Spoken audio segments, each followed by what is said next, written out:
military historian for Carleton County. I'm going to give you another uh, presentation on the World War II timeline.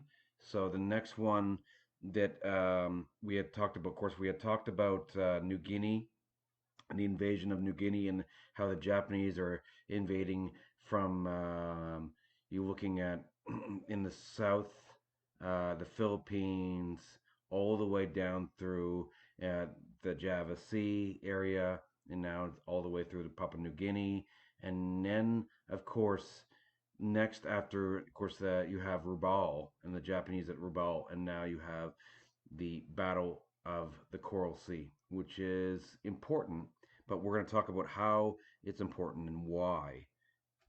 This is a famous photo of the abandonment of the USS Lexington that was heavily damaged and sunk during the Battle of the Coral Sea. So we're going to talk more about that. This is one of the major famous photos of the Lexington sinking on fire. Of course, this battle took place on May 4th, the 8th, 1942. So it's basically on the Pacific timeline is where we were, with the Battle of Rabaul and Papua New Guinea and that area. So 4th, the 8th, 1942. Of course, a critical naval battle, and this was significant for several reasons. It is actually the first carrier versus carrier battle. I know a lot of people think it's Midway, but actually, the first carrier versus carrier battle, in essence, is the Coral Sea. It was the first naval battle in history where opposing ships never directly saw or fired upon each other. Instead, aircraft from aircraft carriers were the primary weapons. Of course, and this also halted Japanese expansion. The battle stopped Japan's advance towards Port Moresby, New Guinea, preventing them from gaining a strategic base to threaten Australia, which was a major threat. This is a strategic U.S. victory. Although the U.S. lost the aircraft carrier USS Lexington, they damaged Japanese carriers and weakened Japan's naval power leading up to the Battle of Midway, which was crucial. Of course, this set the stage for the Battle of Midway. The Japanese carrier Shokaku was heavily damaged, and Suikaku lost many aircraft and pilots. So two carriers directly were affected directly.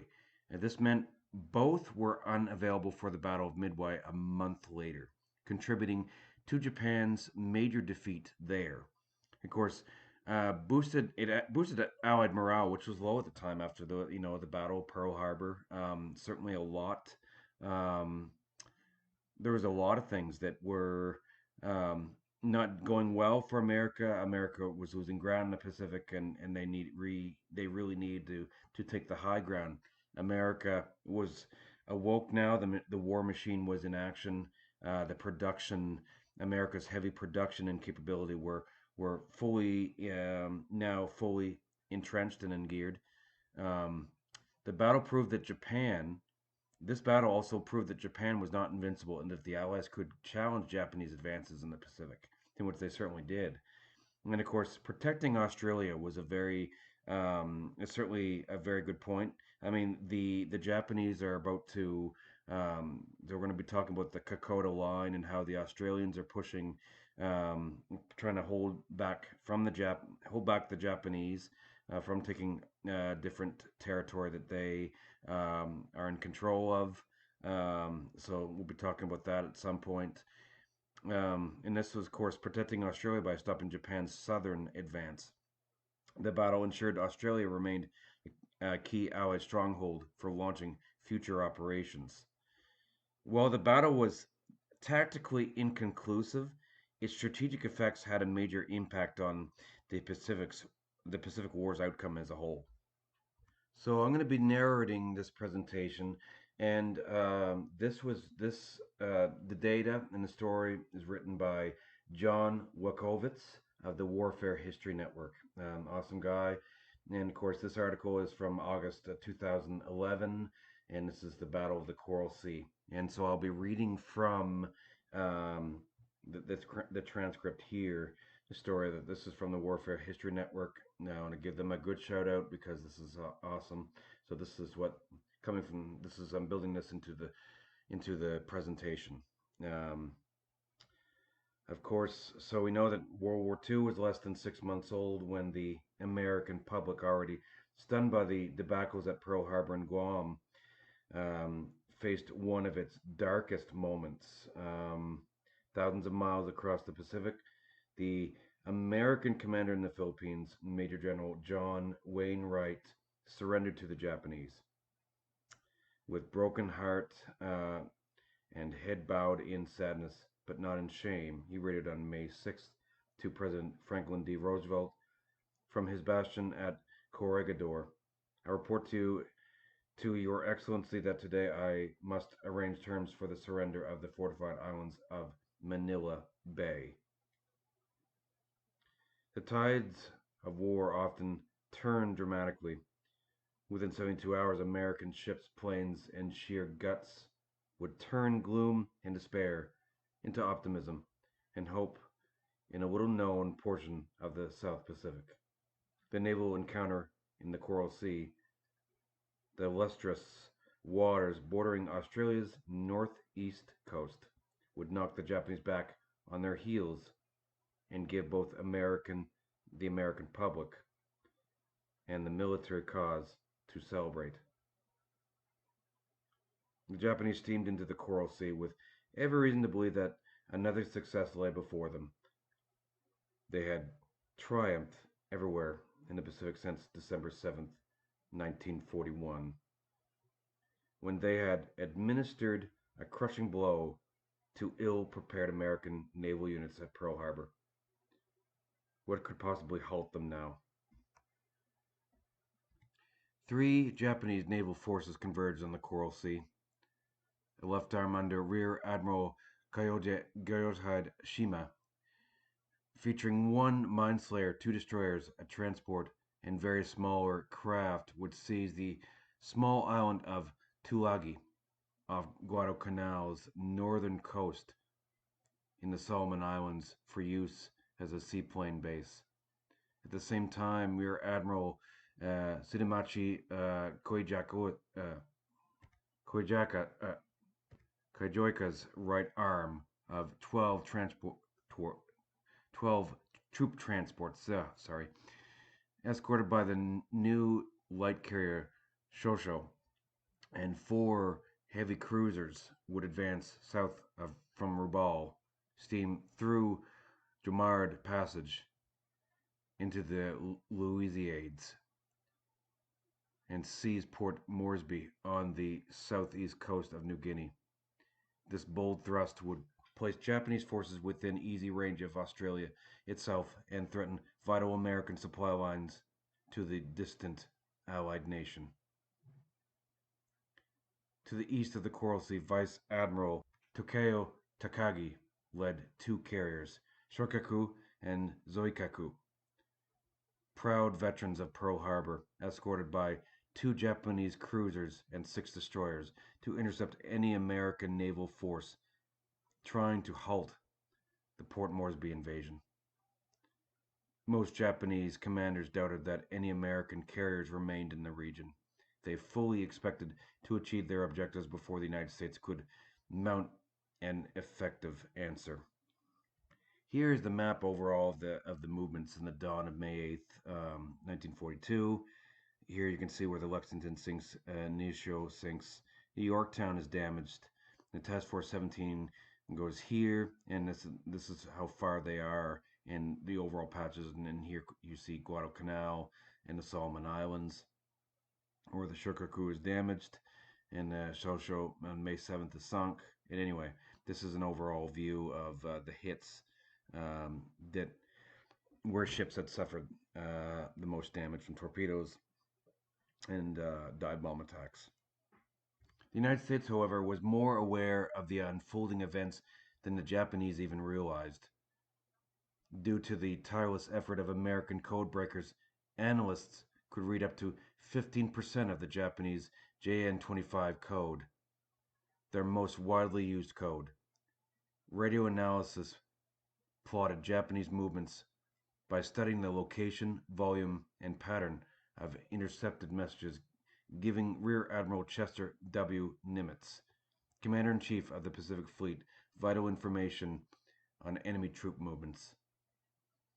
By early April, the Navy's intelligence team at Pearl Harbor, under Lieutenant Commander Joseph J. Rochefort, was able to provide Nimitz with details of the Japanese plans for the Coral Sea offensive. Rochefort estimated that the Japanese had no intention of invading Australia itself, but that they would shortly launch an operation to seize the eastern end of New Guinea. This move would be quickly followed by a vast operation in the Pacific that would involve most of the combined fleet.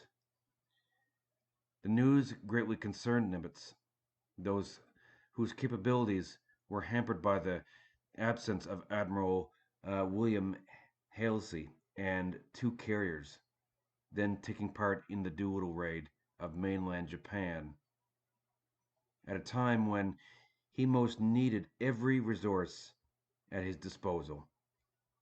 A key component of Nimitz's air arm was busy on the bombing raid against Tokyo, and that was the pinprick in response to Pearl Harbor.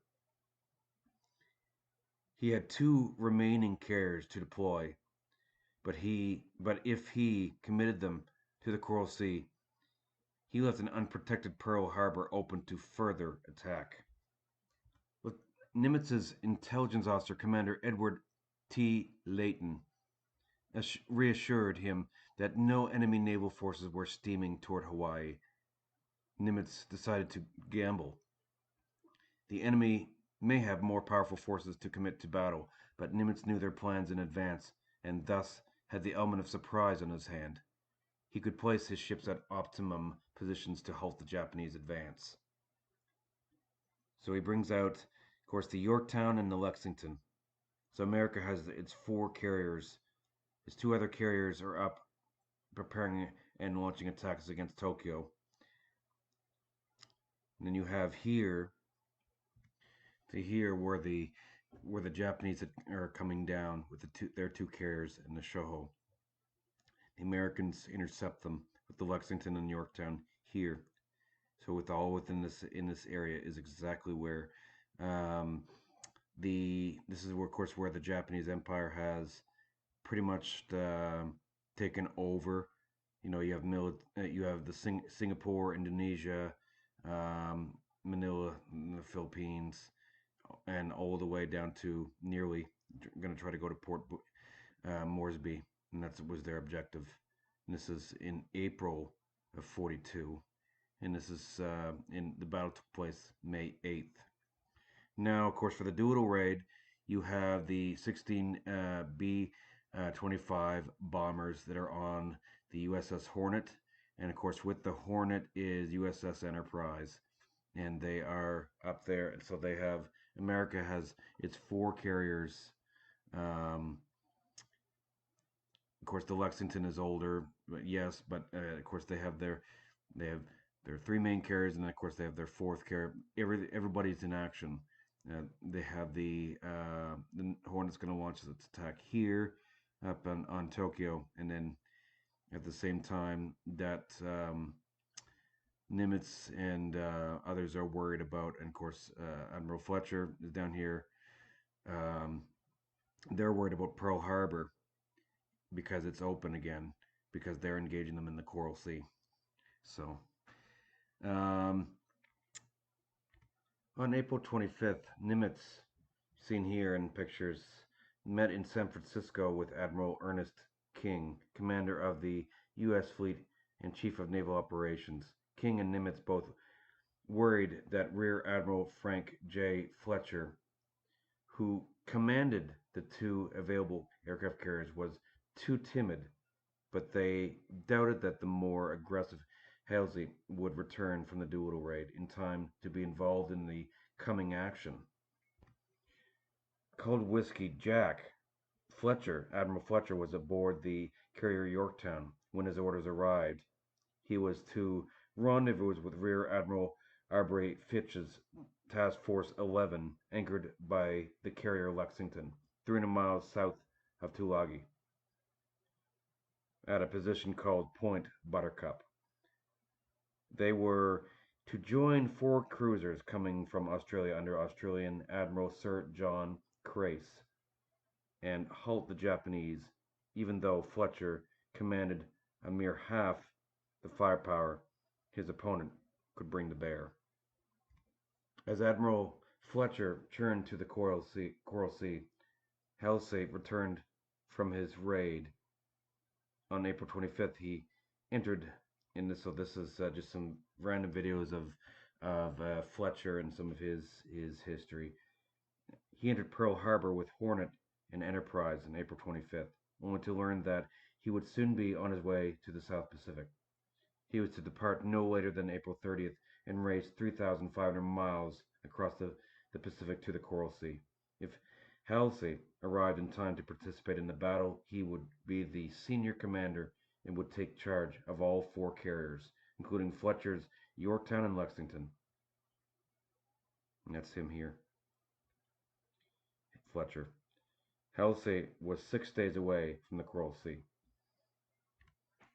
On May 3rd, the Japanese occupied Tulagi, and Fletcher hurried north on his own rather than rendezvousing with Fitch or Crace. This bold move divided his forces, leaving him vulnerable to a strong Japanese attack. But luck was on his side, as a massive cold front containing rain squalls and winds up to 35 knots hid him from Japanese search planes. And that's some footage of the Japanese. 12 Devastator torpedo planes and 28 Dauntless dive bombers lifted off Yorktown shortly after 7 a.m. on May 4th, flying without fighter protection, which Fletcher needed to hold back in case the carrier was attacked. An hour later, Lieutenant Commander William O. Birch led the bombing raid against Tulagi.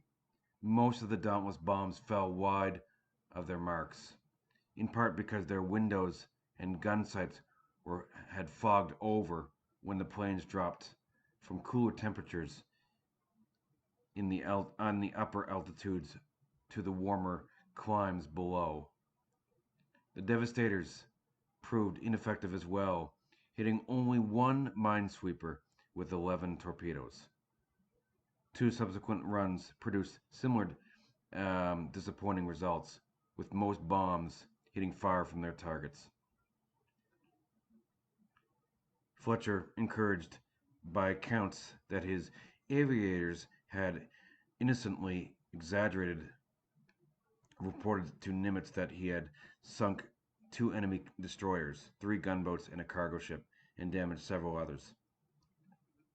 "Some fun," he told Nimitz. His commander radioed back, "Congratulations and well done to you and your force. Hope you can exploit your success with augmented force." Fletcher, in turn, had inflicted only minor damage. The Japanese lost the destroyer Kikuzuki,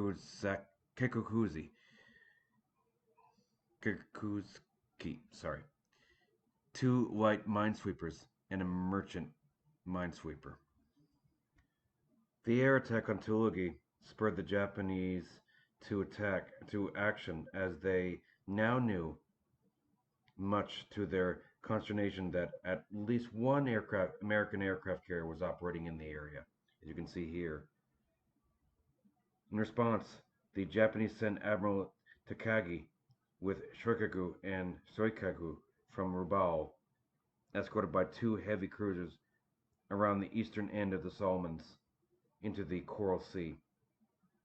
They had one thought in mind: find and destroy the American carriers. And this is the invasion force of Tulagi. The Tulagi invasion forces, they call. For 2 days, the opposing forces scoured the Coral Sea without success. Coming within 70 miles of each other on May 6th without realizing it. 1 Japanese land-based search plane sighted and correctly reported Fletcher's position that day, but that resulted in no response when the report was routed through Rabaul instead of directly to Takagi. Fletcher and Takagi sent search planes out again on the morning of May 7th. A Japanese pilot spotted the tanker Nyosho and her escort destroyer Sims at 7:36 a.m. But in his excitement, the pilot reported the pair as a carrier and a cruiser.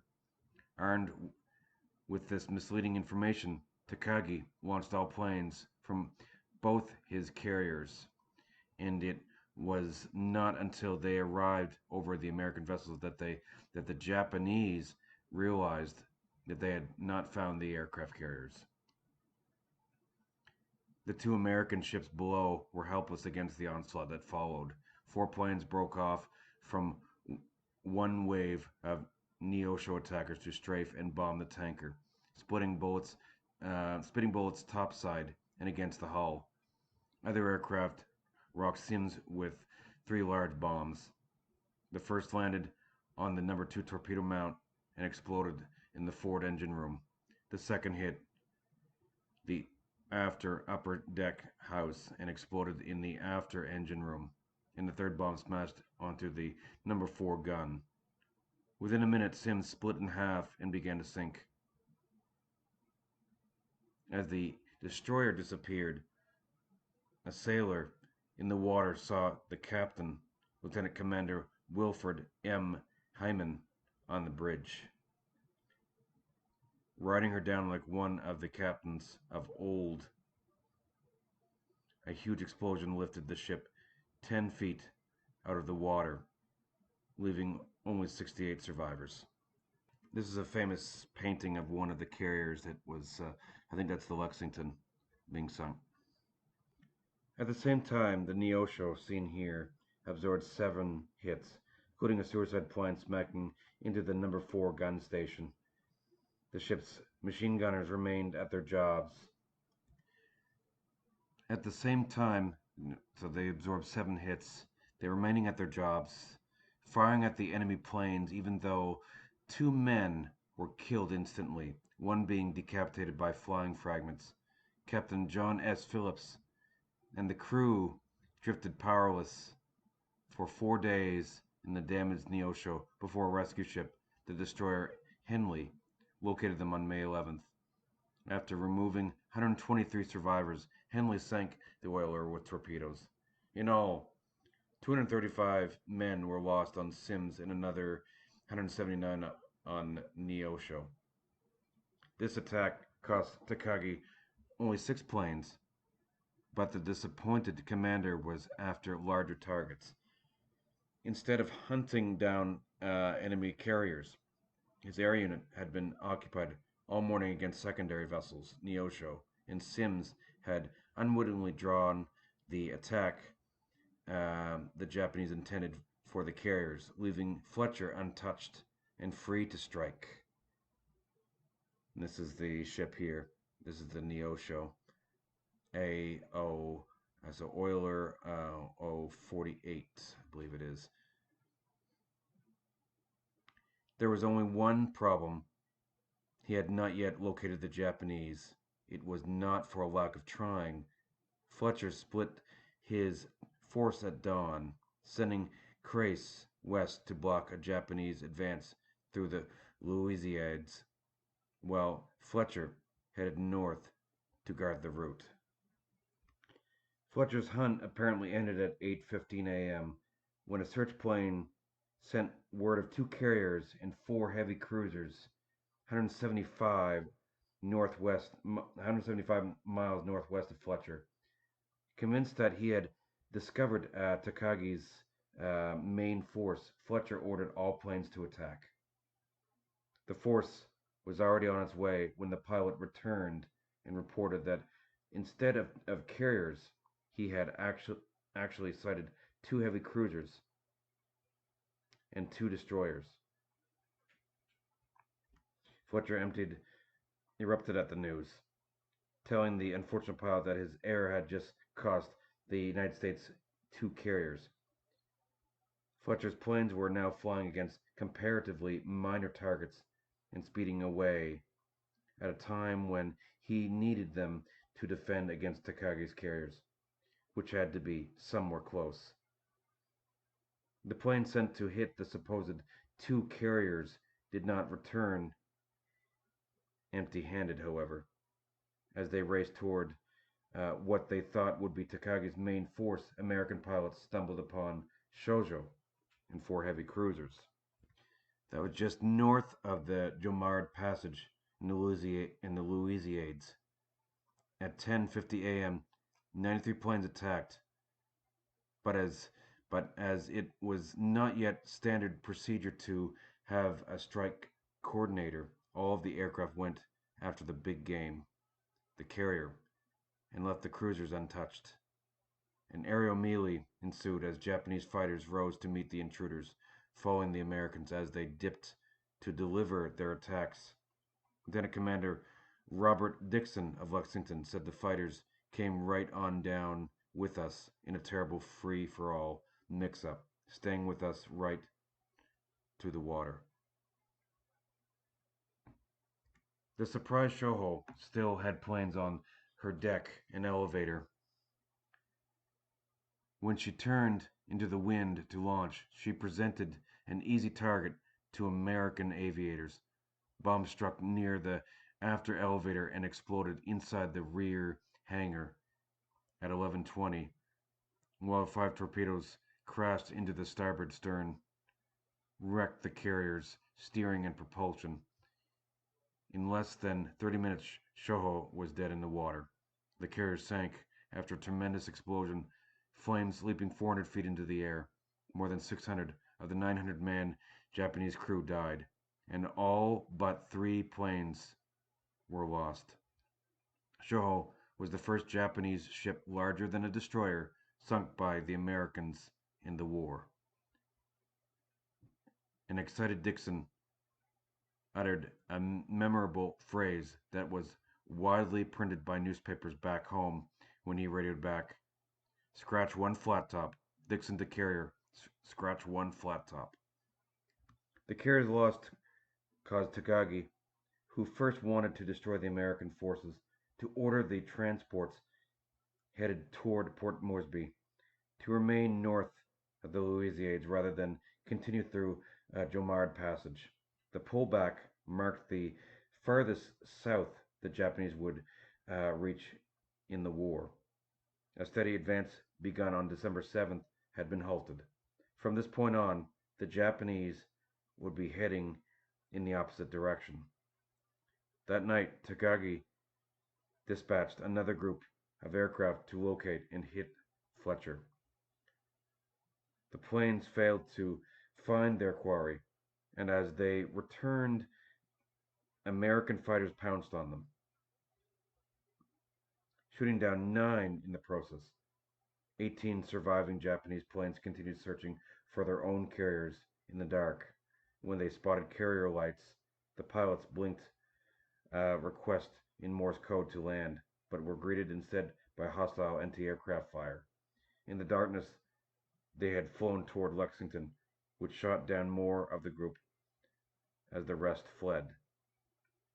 Fletcher considered sending a surface force to engage the Japanese, but without clear knowledge of their location, he did not want to split his force. He needed every ship and aircraft for whatever lay ahead the next day. Fletcher possessed 122 aircraft and 5 heavy cruisers, one more of each than what Takagi brought to the battle. The Americans had the edge in destroyers and radar, but Takagi's force was battle-tested and experienced, while Fletcher's was not. Whichever commander found the other first would have the upper hand. May 8th was torridly hot. Expecting battle, medical teams aboard the American carriers and escort vessels prepared surgical dressings and morphine. Yorktown's canteen issued 10,000 candy bars so that the sailors would have something to eat while at their battle stations. Miles distant, the Japanese handed out rice cakes to their crews. It looked to be a long day for both sides. 18 scouting planes lifted off from Lexington at 5 a.m. The ship's captain, Frederick C. Sherman, concluded that the skies would be filled with aircraft from both sides trying to locate the other. Chances were that the opponents would see each other at the same time, creating a situation in which the two foes might deliver their knockout blows at the same time. There they were, wrote news correspondent Stanley Johnson aboard Lexington. Two powerful air striking forces within 30 miles of one another, wrapped in the invisibility lent by a rainy night. All of us felt that morning would bring a momentous day. In our enemy, we recognized a tough, fanatical foe whose courage and cunning could not be discounted. Our forces appeared to be about equal. It seemed to be a question of who would get the first blow home. All of us felt that history was in the making. The situation called for risks, and at 07:15, the Japanese air commander gambled and launched 69 torpedo planes and dive bombers before his scouts had found Fletcher. He believed the search planes would soon locate the American carriers and provide his attackers with the necessary information. He summoned correctly. At 8:02 a.m., Yorktown's radar picked up an aircraft 18 miles to the northwest and heard the pilot radio his report. Sherman predicted that the Japanese air group would appear at about 11 o'clock. He could only hope that his search planes could locate the enemy soon. His wishes materialized at 8:20 when an American scout plane piloted by Lieutenant J. G. Smith spotted Shokaku and Zoikaku 175 miles northeast of the Lexington and headed south. This is a famous photo of Lexington blowing up, or definitely has been hit, and this is, of course, the result of the sinking of Lexington. It's a famous photo. At 8:22, Sherman aboard Lexington received Smith's contact report. 2 minutes later, he intercepted a radio transmission from a Japanese aircraft indicating that the enemy had also spotted the Americans. The first carrier duel of the war was about to begin. In the ready rooms of both Yorktown and Lexington, pilots leapt to their feet. 30 Dauntlesses, 9 Devastators, and 14 Wildcats lifted off Yorktown, followed by 10 minutes later by Lexington's 24 Dauntlesses, 12 Devastators, and 10 Wildcats. By 09:25 a.m., the air groups from both American carriers had departed. 95 minutes later, the Yorktown's bombers sighted the two enemy carriers 8 miles apart. Instead of attacking immediately, the bombers circled for 20 minutes, waiting for the slower torpedo planes to arrive. This unfortunate lapse gave the Japanese time to launch additional fighters, while Sukaku raced towards a nearby rain squall for shelter. Lieutenant Joseph Taylor of Yorktown started the fight by leading a group of torpedo planes towards Shokaku. As Zeros pounced on the inexperienced Americans, dive bombers followed from 17,000 feet and dropped two 1,000-pound bombs at Shokaku, mangling the flight deck and destroying the aircraft repair shop. Lieutenant John J. Powers held steady as his plane sped towards Shokaku, waiting until beyond the normal release point to ensure his bomb hit the target. Dive bombing. Powers successfully landed a direct hit, but the explosion demolished him and his plane. Most of the other American aircraft missed with their bombs or torpedoes. One Japanese sailor joked that the American torpedoes were so slow that we could turn and run away from them. Not one of the Mark 13 torpedoes found its target. The American pilots lost 43 aircraft while registering only a handful of hits. However, these successes ignited gasoline fires aboard Shokaku. Although the Japanese brought the fires under control, the carrier was no longer able to launch aircraft from her warped deck. Losing her main capability, the carrier limped back to Truk, where extensive repairs kept her out of action until July. It's now Fletcher's turn as Japanese forces descended on both American carriers, as Lieutenant Commander Kuchi Takahashi searched the Coral Sea with 69 aircraft.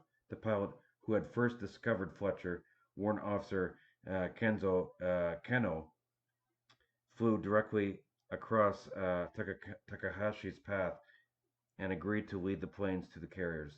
Kano did this knowingly that he would not have enough fuel to make it back to his own carrier. At 10:55, Yorktown's radar detected the Japanese forces 68 miles out. Each carrier launched 8 Wildcat fighters, but the fighters flew at an altitude far below of that of the oncoming Japanese formation, an error that allowed the enemy planes to safely fly above the American fighters. Stripped of his own aerial defenses, Fletcher, who stood outside Yorktown's flag bridge wearing an old-style World War I helmet and watching through binoculars, would have to rely on his anti-aircraft guns to ward off the enemy. Yeoman Tom Newsom, standing just inside the door, heard Fletcher say, "They're going to bop us." Takahashi led his planes in at 11:18 a.m., coming out of the sun at a 45-degree angle. A wall of American anti-aircraft fire greeted the intruders, hitting one of the first invaders so accurately that the plane disintegrated, sending the crew spinning into the skies. Yorktown evaded the first string of torpedoes with a series of desperate maneuvers, but the ship could not escape every missile sent against her, and every torpedo sent against her. At 11:25, 14 Japanese dive bombers straddled the carrier with 11 near misses that loosened hull plating, rained shrapnel against gun mounts and the bridge, and lifting the ship's screws completely out of the water. Crewmen on Yorktown could easily see the bombs drop from aircraft that dipped to 1,500 feet above the water's surface before releasing their bombs. Captain Elliot Buckmaster engaged in evasive actions with each of the attacking aircraft, waiting until the pilot committed to his dive, then swinging the rudder sharply toward the plane to present the smallest target. When one Japanese pilot pulled out low over the water, Buckmaster had already begun to engage the next bomber, issuing such a constant stream of course changes that the carrier made a series of giant S imprints on the surface. Dozens of near misses straddled the carrier, and 6 bombs showered the ship with shrapnel. One bomb struck the carrier flight deck and exploded inside, killing or wounding 66 men. This here you can see the Lexington. And I'll talk more about that.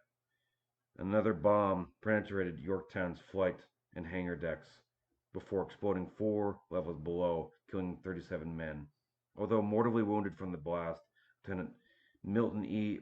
Ricketts, commander of Repair Party 5, opened a fire plug valve, aimed the hose at the center of the fire, then crumpled to the deck and died. Deck crews managed to extinguish the flames before too much damage was done, enabling the carrier to continue at 24 knots. Lexington faced her own ordeal. At 11:13 a.m., the port side 5-inch guns on the carrier opened fire. According to the pilot Ensign Ralph V. Wilhelm, the sky was just a solid blanket of anti-aircraft bullets, all between 1,000 and 3,000 feet altitude. 13 torpedo planes attacked Lexington in an arc that extended from the port beam and across both bows in an evil formation, approaching the carrier on both sides of her bow so that no matter which direction Captain Sherman directed the ponderous carrier, she would turn toward a bevy of torpedoes. One bomb appeared to be falling right at the admiral, who briefly wondered if he should duck behind the thin armored shield.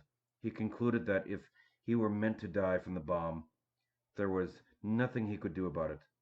so he turned his attention to evading the torpedoes by turning the massive carrier slowly to one side or the other. Torpedo wakes dissected the ocean, while bombs splashed on both sides.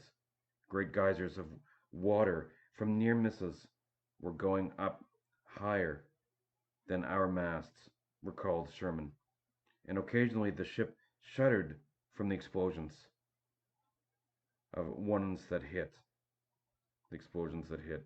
He evaded the first torpedoes and shifted rudder to maneuver the second group of planes, but they split to attack um, both sides of the bow.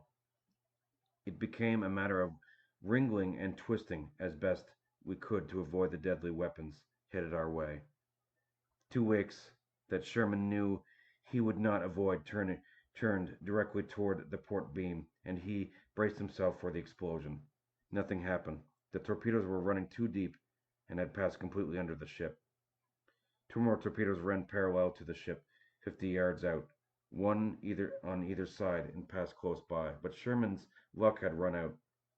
At 11:18, a torpedo struck Lexington's port side near the island. 2 minutes before, two more slammed into the port side.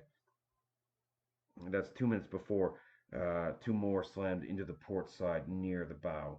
In quick succession, a 1,000-pound bomb smashed into the flight deck, and a 500-pound bomb demolished the smokestack.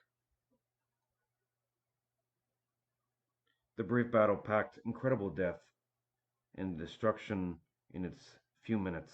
By 11:40, the fighting had ended, only 22 minutes after the first torpedo smashed into the ocean. Suddenly it was all quiet again, wrote Sherman. It was as though some hidden director had signaled for silence. The Japanese planes were no longer in sight. The guns had stopped shooting for lack of targets. He glanced at his watch and noticed that the attack had lasted only 9 minutes. It seemed hours since we had first sighted the enemy planes. While both American carriers sustained damage, they were able to maintain speed of 25 knots and resume flight operations. Sherman, who had wondered if his ship would emerge from the fight, was delighted with the results. Lexington was far from secure, however. Aboard the ship, correspondent Stanley Johnson was writing about the day's action for newspaper readings back home when at 12:47 a huge internal explosion rattled the ship. He says, I was sitting in the navigation cabin, writing up the events of the morning from my notes when there came a jolt heavier than any of the explosions during the battle, recalled Johnson. Then from deep down inside the ship resounded the dull rumble of an explosion. The eruptions rocked the carrier as smoke emerged from the edges of the flight deck elevator. Caused by the accumulation of gasoline vapors leaked from damaged storage tanks, the fires quickly spread, turning the surface of the elevator in the flight deck to an ominous dull red. The bulkhead in the forward engine room was white hot, and temperatures soared to 160 degrees, causing dizziness and violent headaches among the fire tenders. Fires rapidly spread in the ship's lower levels, causing additional explosions that made damage control all but impossible. The carrier's executive officer, Commander Morton T. Seligman, realized that the ship was doomed. Sooner or later, the flames would reach the torpedo warheads on the mezzanine of the hangar deck and cause more severe explosions. One officer put his hand to a torpedo warhead to test it and immediately jerked it away in pain. He looked down to see his hand covered with blisters from the heat. At 5:07 p.m., Admiral Fitch said to Sherman, Well, Ted, let's get the men off. Although hesitant to give up his ship, Sherman saw no other course and agreed with Fitch. He reluctantly gave the order to abandon ship. While the wounded were lowered to waiting boats, the rest of the crew slid down ropes into the 80-degree water, where they were quickly retrieved by escorting destroyers. The crew abandoned the ship with such calm that not one life was lost. Some of the crew filled their helmets with ice cream from the service store and calmly ate it while they waited. Others neatly aligned their shoes on deck. There was not the slightest panic or disorder. I was proud of them, wrote Sherman. Sherman ordered Seligman to leave, then stood alone on the carrier for a final glimpse. While he struggled with his thoughts, an immense explosion rocked the carrier amidships by the elevator. Planes and debris flew everywhere, forcing Sherman to duck under the edge of the flight deck for cover. The commander decided that it was time to leave, and had some of the crew evacuating there. He walked to the side and slid down the rope into the water. Fletcher ordered the destroyers Phelps to sink Lexington with torpedoes.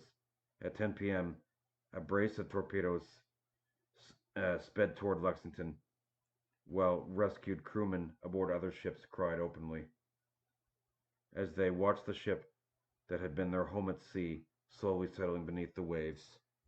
The stricken vessel started getting deeper in the water, slowly going down, as if she was too reluctant to give up the battle, recalled Sherman. With her colors proudly flying and the last signal flags reading, "I'm abandoning ship," still waving at the yardarm, she went under on an even keel, like the lady she always was. As she disappeared from sight, there was a tremendous underwater explosion from her magazines. It was the end of the Lexington. With the Lexington's loss, the Japanese had gained a tactical victory, but the United States had triumphed strategically.